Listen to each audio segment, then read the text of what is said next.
ٹھیک ہے. تو کل کی کلاس میں ہم نے منشی پریم چند کا ایک افسانہ پڑھا تھا بوڑھی کاکی.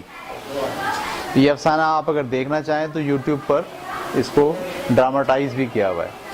ٹھیک ہے, اور میرا خیال ہے کہ ضرور دیکھیں, اس لیے کہ آپ کو یہ اندازہ ہوگا کہ ایک ہوتا ہے آپ کا تحریری ادب یعنی جس میں لوگ لکھ رہے ہوتے ہیں, اور ایک ہوتا ہے آپ کا پرفارمنگ آرٹ کہ جس میں لکھی ہوئی بات کو اسٹیج کے اوپر یا ٹی وی ڈرامے کے طور پر جسے پیش کیا جاتا ہے.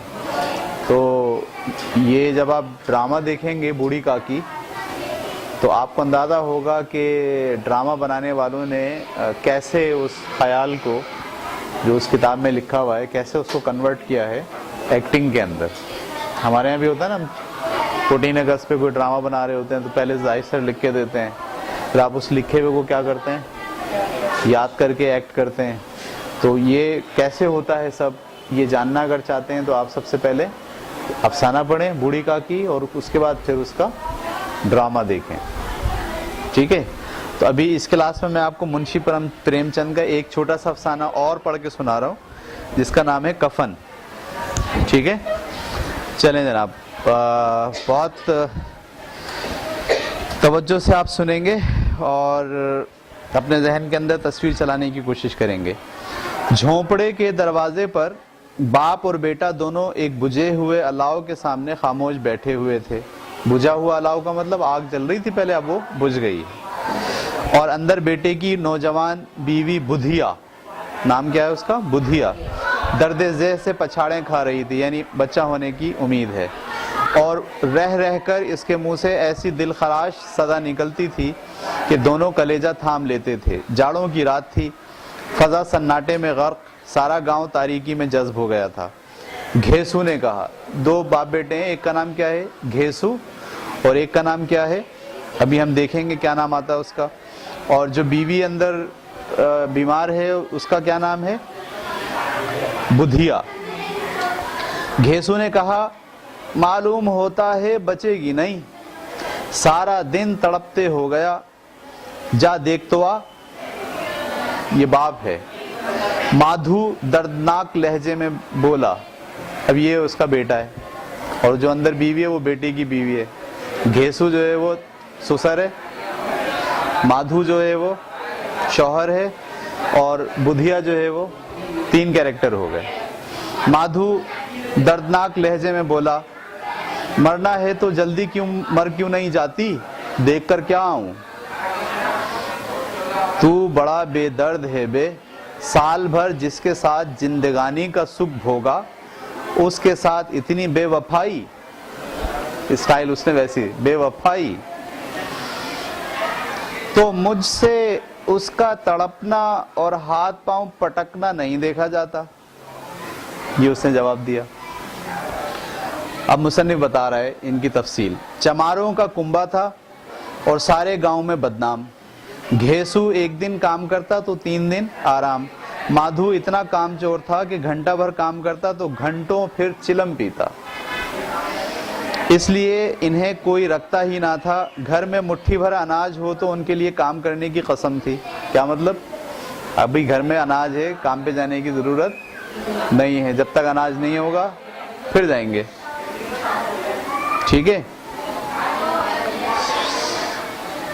جب دو ایک فاقے ہو جاتے تو گھیسو درختوں پر چڑھ کر لکڑیاں توڑ لاتا اور مادھو بازار میں بیچ آتا. اور جب تک وہ پیسے رہتے دونوں ادھر ادھر مارے مارے پھرتے. جب فاقے کی نوبت آ جاتی تو پھر لکڑیاں توڑتے یا کوئی مزدوری تلاش کرتے.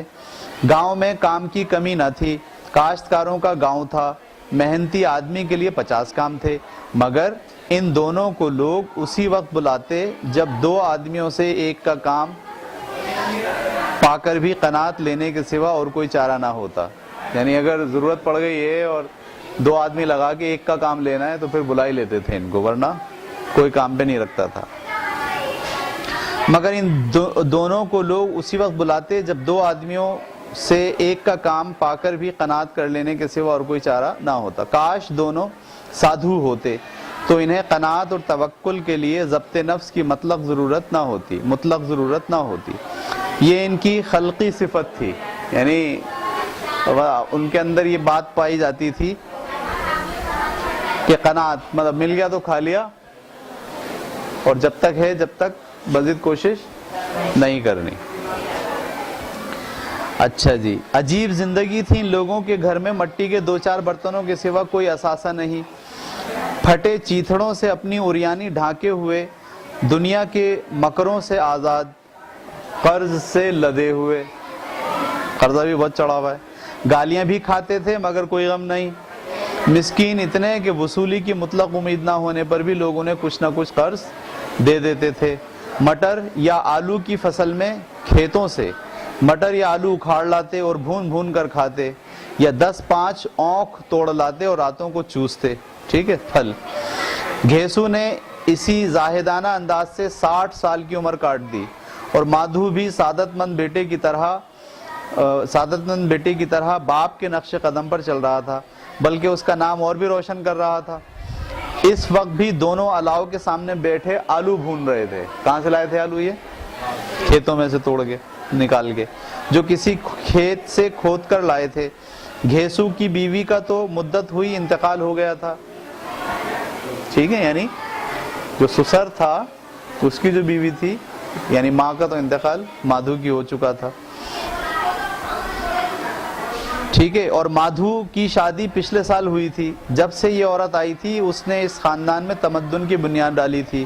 پسائی کر کے گھاس چھیل کر وہ سیر بھر آٹے کا بھی انتظام کر لیتی، اور ان دونوں بے غیرتوں کا دوزخ بھرتی رہتی تھی۔ یعنی کماتی کون تھی؟ بہو، اور کھاتے کون تھے؟ یہ دونوں بیٹھ کے۔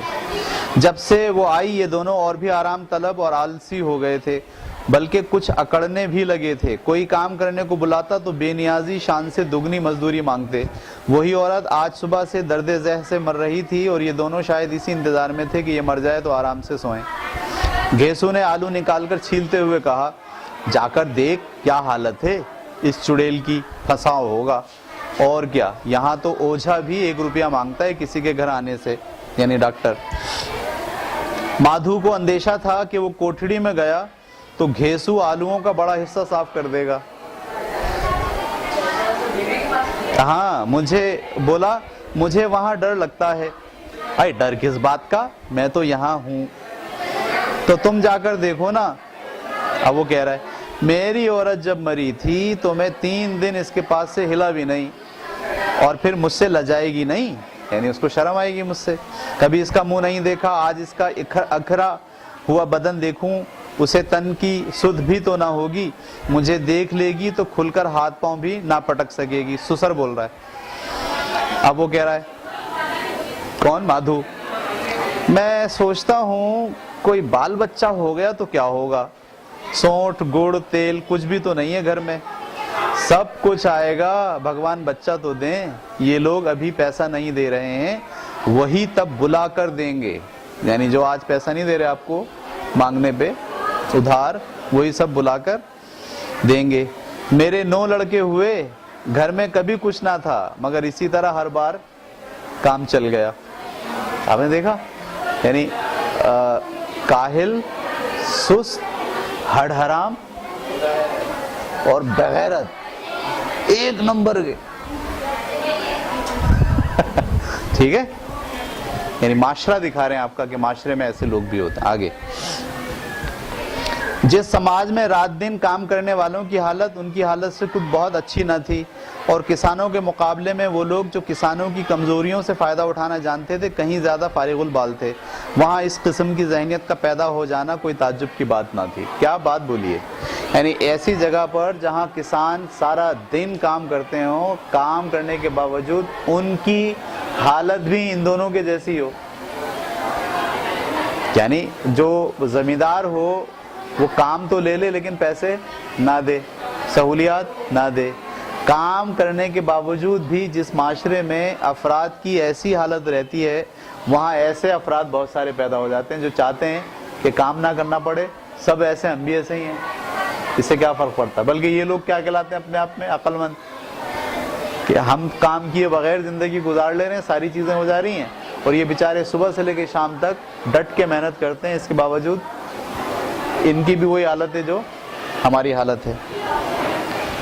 تو کہہ رہے ہیں وہاں اس قسم کی ذہنیت کا پیدا ہو جانا کوئی تعجب کی بات نہ تھی. ہم تو کہیں گے کہ گھیسو کسانوں کے مقابلے میں زیادہ باریک بین تھا اور کسانوں کی تہی دماغ جمعیت میں شامل ہونے کے بدلے شاطروں کی فتنہ پرداز جماعت میں شامل ہو گیا تھا. یعنی بجائے اس کے کہ وہ کسانوں کا پارٹ بنتا وہ چالاکوں کا پارٹ بن گیا. کسانوں کا پارٹ بننے کے لیے اسے کیا کرنا پڑتا؟ سخت محنت. اب وہ کیا بن گیا؟ چالاکوں کا حصہ بن گیا کہ محنت بھی نہ کرنا پڑے اور زندگی بھی گزرتی جائے. ہاں اس میں یہ صلاحیت نہ تھی کہ شاطروں کے آئین و ادب کی پابندی بھی کرتا، اس لیے جہاں اس کی جماعت کے اور لوگ گاؤں کے سرغنہ اور مکھیا بنے ہوئے تھے، اس پر سارا گاؤں انگشت نمائی کرتا تھا. پھر بھی اسے یہ تسکین تو تھی ہی کہ اگر وہ خستہ حال ہے تو کم از کم کسانوں کی سی جگر توڑ محنت تو نہیں کرنی پڑتی اور اس کی سادگی اور بے زبانی سے دوسرے بیجا فائدہ تو نہیں اٹھاتے. پتہ چل گیا آپ کو کیوں کام نہیں کر رہے ہیں یہ لوگ، کیوں بن گئے ہڈ حرام؟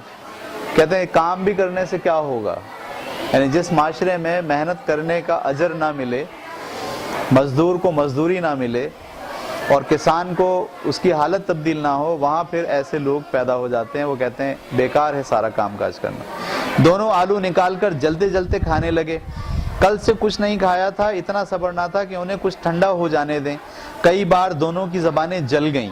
چھل جانے پر آلو کا بیرونی حصہ تو بہت زیادہ گرم نہ معلوم ہوتا تھا، لیکن دانتوں کے تلے پڑتے ہی اندر کا حصہ زبان اور تالو اور حلق کو جلا دیتا تھا.